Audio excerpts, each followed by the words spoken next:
तो हेलो दोस्तों, स्वागत है आपका हमारे और एक नए वीडियो में। तो आज का पहला न्यूज निकल के आ रहा है यूएफसी का जो वेल्टरवेट डिवीजन है, तो उस डिवीजन से। तो आपने अगर चेक किया होगा वेल्टरवेट डिवीजन का न्यू रैंकिंग लिस्ट को, तो आप देखोगे कि यूएफसी वाले इतना गंदा नशा करके वो रैंकिंग लिस्ट बनाया है। जो इंसान 1-1.5 साल से अनएक्टिव है उसको रैंकिंग लिस्ट पे अपर पोजीशन पे रखा है, और जो इंसान एक्टिव है उसको लोअर पोजीशन पे रखा है। हाँ दोस्तों, मैं बात कर रहा हूँ शाफकात रखमानोव के बारे में। शाफकात रखमानोव अपना लास्ट फाइट किया था 2024 में, और इतना अनएक्टिव रहने के बाद भी शाफकात रखमानोव को यूएफसी वाले किस नशा फूक के उसको नंबर 2 का पोजीशन दिया है, मुझे अभी तक देख के वो समझ ही नहीं आया। ये वीडियो पहला मैं ही बना रहा हूं इस टॉपिक के ऊपर।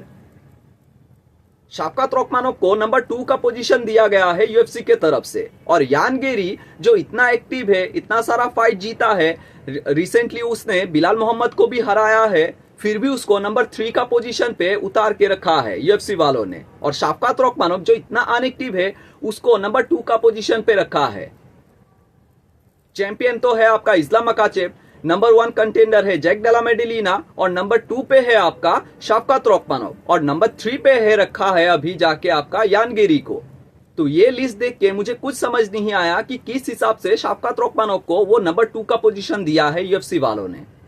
अगर आपको कुछ समझ आए दोस्तों तो मुझे भी समझाओ कि किस हिसाब से शाफकात रखमानोव को वो नंबर 2 का पोजीशन दिया है यूएफसी वालों ने। मैं थोड़ा हार्श हूं, मुझे पता है, लेकिन ये बोलना जरूरी है कि शाफकात रखमानोव वो डिजर्व नहीं करता है मेरे हिसाब से। तो वो नंबर 2 का पोजीशन, वो अगर 1-2 फाइट जीतता, तो अगर वो वहां रहता तो मुझे कोई दिक्कत नहीं था। अगर वो फाइट भी करता वो बेल्ट के लिए तो भी मुझे कोई दिक्कत नहीं था। लेकिन इतना अनएक्टिव रहने के बाद भी अगर आप वो नंबर 2 का पोजीशन पे जाते हो तो ये तो अनरियल है मेरे हिसाब से। लेकिन दोस्तों आप बताना, आप इस सिचुएशन के बारे में क्या सोचते हो? क्या आपको लगता है कि शाफकात रखमानोव डिजर्व करता है वो नंबर 2 का पोजीशन?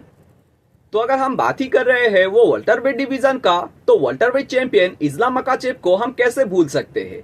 तो इस्लाम मकाचेव को ही लेके जब चार्ल्स ओलिवेरा से पूछा गया है कि चार्ल्स ओलिवेरा आप बताओ, अगर इस्लाम मकाचेव फाइट करे इलिया टुपुरिया के साथ तो आपके हिसाब से कौन जीत सकता है? आपने तो दोनों के ही साथ फाइट किया है, तो आपके हिसाब से कौन ज्यादा दमखम रखता है दूसरे को हराने के लिए? आपके हिसाब से कौन जीत सकता है, इस्लाम मकाचेव या फिर इलिया टुपुरिया? आप किसको जीतता हुआ देख रहे हैं? तो इसका रिप्लाई देते हुए चार्ल्स ओलिवेरा ने कहा है कि मुझे लगता है ये 50-50 है, ना इधर ज्यादा है ना उधर ज्यादा है। अगर आप देखो दोनों ही अपना अपना साइड में बहुत ही अच्छा है। जैसे कि इस्लाम मकाचेव को देख लो, उसका ग्राउंड गेम बहुत अच्छा है। अगर इस्लाम मकाचेव इलिया टुपुरिया को ग्राउंड में ले जाए तो इस्लाम मकाचेव जीत सकता है, उसमें कोई डाउट नहीं है। लेकिन अगर इस्लाम मकाचेव इलिया टुपुरिया को ग्राउंड में ना ले जा पाए, वो स्ट्राइकिंग बैटल में फाइट करे, तो मुझे लगता है कि इलिया टुपुरिया इस्लाम मकाचेव को नॉकआउट कर सकता है। लेकिन इसमें और एक फैक्टर आ जाता है कि इस्लाम मकाचेव को इलिया टुपुरिया को ग्राउंड में लेने के लिए इस्लाम मकाचेव को इलिया टुपुरिया के क्लोज में आना होगा। तो जब भी वो नजदीक आएगा तो ही वो एक डेंजर जोन जो है वो एक्टिव हो जाता है इलिया टुपुरिया का। मैंने फाइट किया है इलिया टुपुरिया के साथ, और मैंने आज तक वैसा पावर किसी पे फील नहीं किया है जिस तरह का पावर इलिया टुपुरिया के पास है। वो किसी का भी लाइट आउट कर सकता है एक ही पंच में।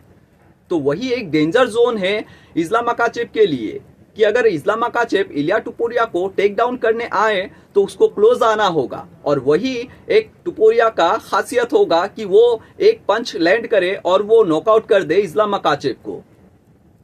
लेकिन मैं ये नहीं कह सकता हूं कि इस्लाम मकाचेव इलिया टुपुरिया को हरा पाएगा या फिर इलिया टुपुरिया इस्लाम मकाचेव को हरा पाएगा। ये 50-50 है, किसी के भी साइड ये जा सकता है। तो ये कहना था चार्ल्स ओलिवेरा की तरफ से इलिया टुपुरिया और इस्लाम मकाचेव को लेके कि कौन जीत सकता है अगर इन दोनों के बीच में फाइट हो जाए।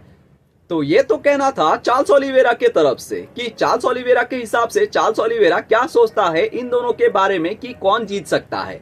लेकिन दोस्तों मैं आप लोगों से पूछता हूं, आपके हिसाब से आप बताओ कि आपके हिसाब से कौन जीत सकता है इलिया टुपुरिया और इस्लाम मकाचेव में से? आपको क्या लगता है कि चार्ल्स ओलिवेरा जिस तरह से कह रहा है कि ये 50-50 है, आपको क्या लगता है? आपके हिसाब से किसका पलड़ा ज्यादा भारी है? इलिया टुपोरिया का या फिर इस्लाम मकाचेव का? आपको क्या लगता है कौन जीत सकता है इन दोनों में से, अगर इन दोनों के बीच में ये फाइट हो जाए तो हमारा अगला अपडेट निकल के आ रहा है फॉर्मर बैंटमवेट चैंपियन मेराब दवालिश्विली को लेके। तो माइकल बिस्बिंग ने अपना ओपिनियन दिया है मेराब दवालिश्विली को कि मेराब दवालिश्विली को रेस्ट लेना चाहिए। उसने जिस तरह से एक्टिव होके फाइट किया है 2025 में, वो एक्टिवनेस उसको नहीं दिखाना चाहिए अभी, किसलिए कि वो इफेक्ट करेगा उसका बॉडी का ऊपर। तो माइकल बिस्बिग ने कहा है कि मेराब दवालिश्विली को एटलीस्ट 6 मंथ का ब्रेक लेना चाहिए, उसको घूमना चाहिए अपना फैमिली एंड फ्रेंड्स के साथ, उसको फुल्ली रेस्ट लेना चाहिए, फाइटिंग से अभी दूर रहना चाहिए ताकि उसका बॉडी रेस्ट ले पाए, बाद में वापस रिकवर हो पाए। वो जो इतना एक्टिव था, इतना बॉडी को उसने सताया है, तो वो बॉडी उससे रिकवर हो पाए। तो इस वजह से उसको एटलीस्ट 6 महीना का रेस्ट देना चाहिए।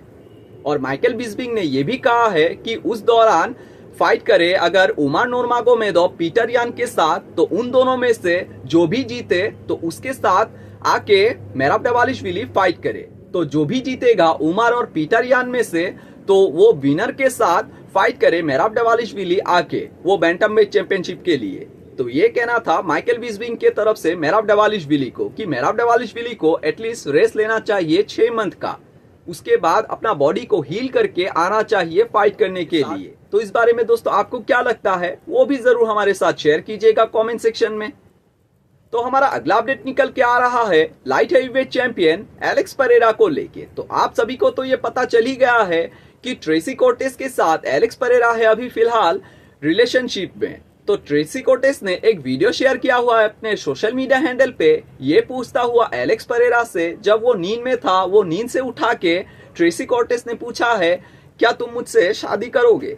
तो हमारा तो एलेक्स परेरा है ही वो सिग्मा मेल, तो वो तो अपना हाँ या ना में जवाब नहीं देता है, वो अपना ही स्टाइल में जवाब देता है, बस छामा।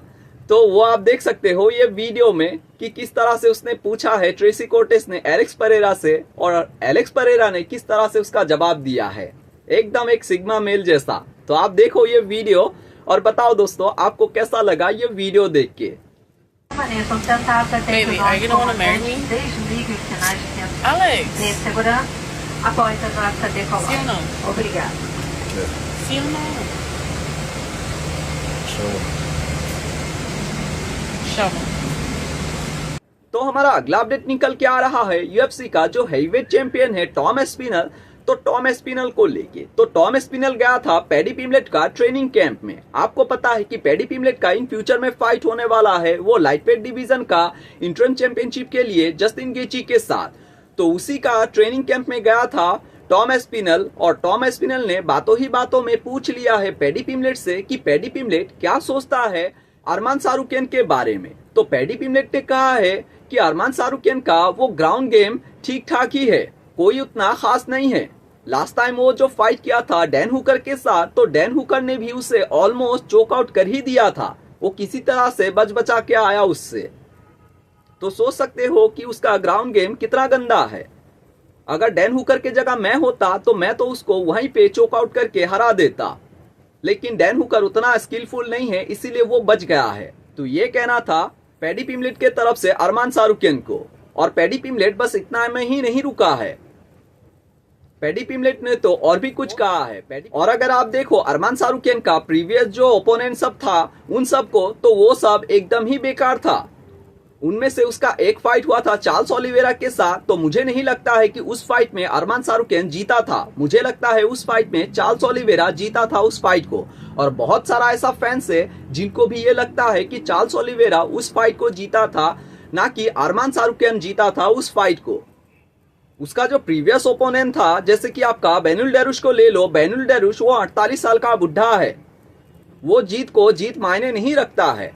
और आप बात करो अगर डैन हुकर का, तो डैन हुकर वो तो एकदम टट्टी है, उसका कोई स्किल सेट ही नहीं है, तो उसको गिनने में आएगा ही नहीं वो। तो ये कहना था पैडी पिमलेट के तरफ से अरमान सारुकियन को। तो मैं कहना चाहता हूं पैडी पिमलेट को कि पैडी पिमलेट तुम खुद का अपना प्रीवियस ओपोनेंट सब देखो, सब तो तुम बुढ़ों से फाइट करते हुए आए हो, और 10th रैंक से सीधा 5 रैंक पे आए हो, और सीधा फाइट कर रहे हो तुम इंटरम चैंपियनशिप के लिए, और तुम बात करते हो उसका प्रीवियस ओपोनेंट का बारे में। भाई साहब ये क्या मेंटेलिटी लेके ये बात किया है उसने। मुझे तो कुछ समझ नहीं आया। वो तो फिर भी चार्ल्स ओलिवेरा जैसा फाइटर के साथ फाइट किया है और जीता भी है। तुमने किसका साथ फाइट किया है? किसी वर्दी ओपोनेंट के साथ तुमने फाइट किया है, जीता है? तुमने जितना भी फाइटरों के साथ फाइट किया है, सभी फाइटरों का उम्र आप देखो तो वो 35 साल से ऑलमोस्ट ऊपर का है सभी। एक भी यंग एज का फाइटर का साथ वो फाइट ही नहीं किया अभी तक, और 10वीं नंबर से सीधा 5वीं नंबर पे आ गया है रैंकिंग पोजीशन पे, और फाइट कर रहा है वो इंटरम चैंपियनशिप के लिए लाइट वेट डिवीजन का। और वो बात करता है वो नंबर 1 कंटेंडर जो है अरमान सारुकियन। तो अरमान सारुकियन के बारे में भाई साहब मैं क्या ही बोलूं इनके बारे में। और इस बारे में दोस्तों आपको क्या लगता है, आप क्या कहना चाहोगे इस बारे में, वो जरूर हमारे साथ शेयर कीजिएगा कमेंट सेक्शन में। तो हमारा अगला अपडेट निकल के आ रहा है कार्लोस प्राटिस को लेके। तो कार्लोस प्राटिस ने कॉल आउट किया है farmer welterweight champion Jack Della मेडिलिना को। हाँ दोस्तों, ये आप सही सुन रहे हो, जैक डेला मेडिलिना के साथ फाइट करना चाहता है कार्लोस प्राटिस। इस वजह से डेट एंड टाइम भी दिया है कि किस इवेंट में कार्लोस प्राटिस फाइट करना चाहता है जैक डेला मेडिलिना के साथ। तो कार्लोस प्राटिस ने कॉल आउट करते हुए कहा है जैक डेला मेडिलिना को कि जैक डेला मेडिलिना, मैं तुम्हारे साथ फाइट करना चाहता हूं अप्रैल मंथ में मायामी में जो यूएफसी का इवेंट होने वाला है यूएफसी 327। तो वहां पे मैं तुम्हारे साथ फाइट करना चाहता हूं, अगर दम है तो एक्सेप्ट करो मेरा इस चैलेंज को। तो इसी का रिप्लाई देते हुए जैक डेला मेडिलिना ने भी कहा है कि मैं एक्सेप्ट करता हूं तुम्हारे इस फाइट को, लेकिन ये फाइट होना चाहिए 5 राउंड का फाइट, मुझे नहीं चाहिए 3 राउंड का फाइट। तुम भी एक अच्छा स्ट्राइकर हो, मैं भी एक अच्छा स्ट्राइकर हूं, तो मुझे चाहिए कि हम शोकेस कर सके अपना स्किल सेट को। तो मैं करना चाहूंगा तुम्हारे साथ ये फाइट, लेकिन वो भी 5 राउंड का।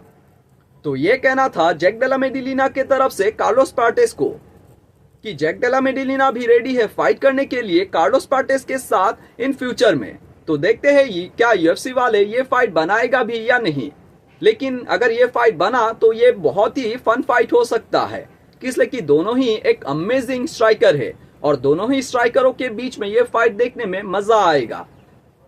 तो अगर बात ही हो रहा है जैक डेला मेडिलिना को लेके, तो जैक डेला मेडिलिना से जब और भी कुछ सवाल पूछा गया है, तो उनमें से एक सवाल था क्या इस्लाम मकाचेव और इलिया टुपोरिया के बीच में अगर इन फ्यूचर में फाइट हो जाए तो इन दोनों में से कौन जीत सकता है।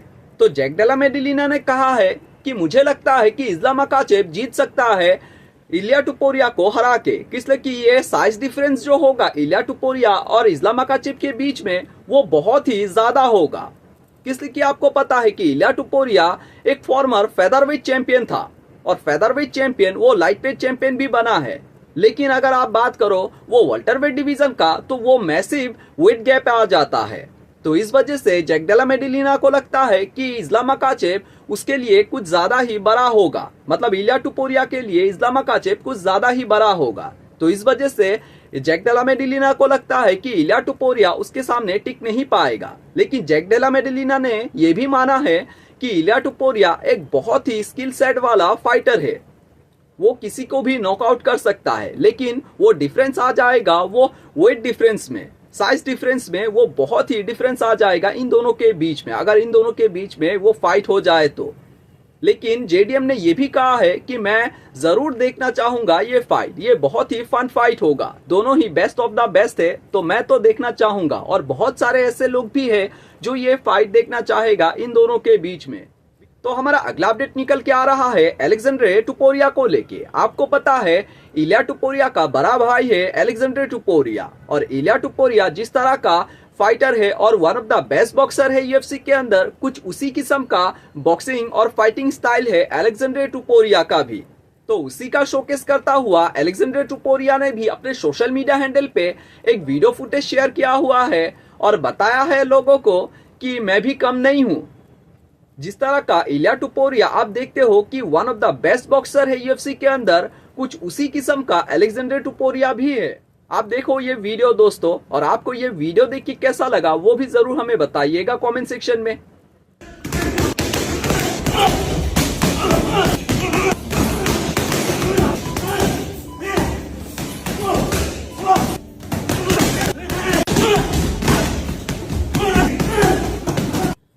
तो हमारा अगला अपडेट निकल के आ रहा है farmer flyweight champion Alexander Pantoja को लेके। आपको पता है कि लास्ट टाइम अलेक्जेंडर पेंटोजा ने जब फाइट किया था जोशुआ वेन के साथ, तो अपना हाथ को वो इंजूर कर लिया था। तो इस वजह से वो अपना बेल्ट को भी हार गया था उस फाइट के दौरान। लेकिन बस एक ही महीने में अलेक्जेंडर पेंटोजा वापस आ चुका है ट्रेनिंग सेंटर पे और स्पारिंग भी कर रहा है। हाँ दोस्तों, मैं ये झूठ नहीं बोल रहा हूँ। सोशल मीडिया हैंडल पे अलेक्जेंडर पेंटोजा ने अपना ट्रेनिंग के दौरान का वीडियो फुटेज भी शेयर किया हुआ है।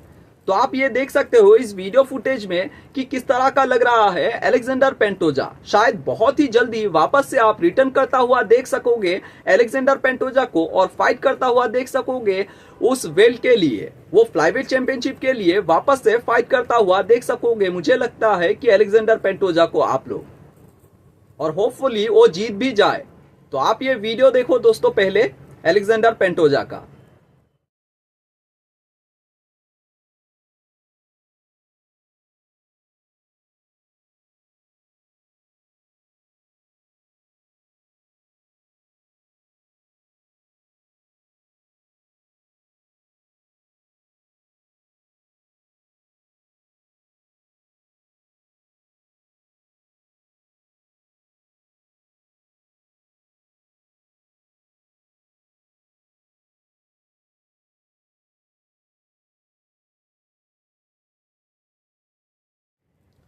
तो हमारा आज का आखिरी न्यूज निकल के आ रहा है हैवीवेट चैंपियन टॉम एस्पिनल और पैडी पिमलेट को लेके। हमने आपको बताया था कि टॉम एस्पिनल गया था पैडी पिमलेट का वो ट्रेनिंग सेंटर पे।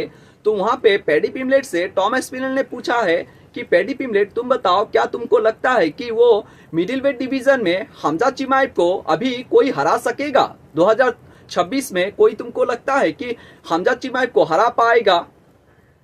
तो पैडी पिमलेट ने कहा है कि मुझे तो नहीं लगता है कि हमजा चिमाएव को अभी कोई भी हरा सकता है वो मिडिलवेट डिवीजन में।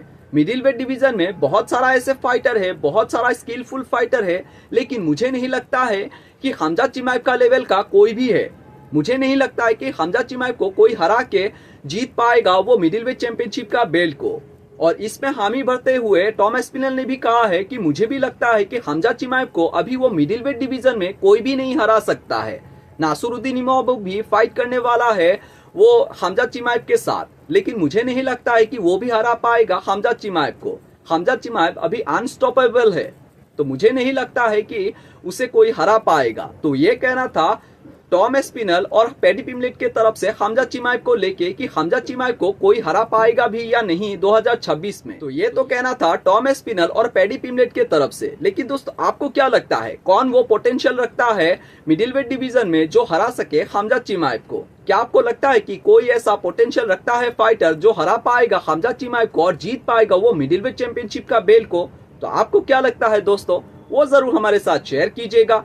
और अगर आप अभी तक हमारे इस वीडियो के जरिए बने हुए हो तो आपको ये मैं बोनस क्लिप देना चाहता हूँ। आप देख सकते हो ये बोनस क्लिप में इस्लाम मकाचेव अपने दोस्तों के साथ वो हॉर्स रेसिंग कर रहा है। तो होपफुली आपको ये वीडियो अच्छा लगा। अगर अच्छा लगा तो लाइक शेयर एंड सब्सक्राइब कीजिएगा। तो आज के लिए इतना ही था और आप ये वीडियो को एंजॉय करो दोस्तों।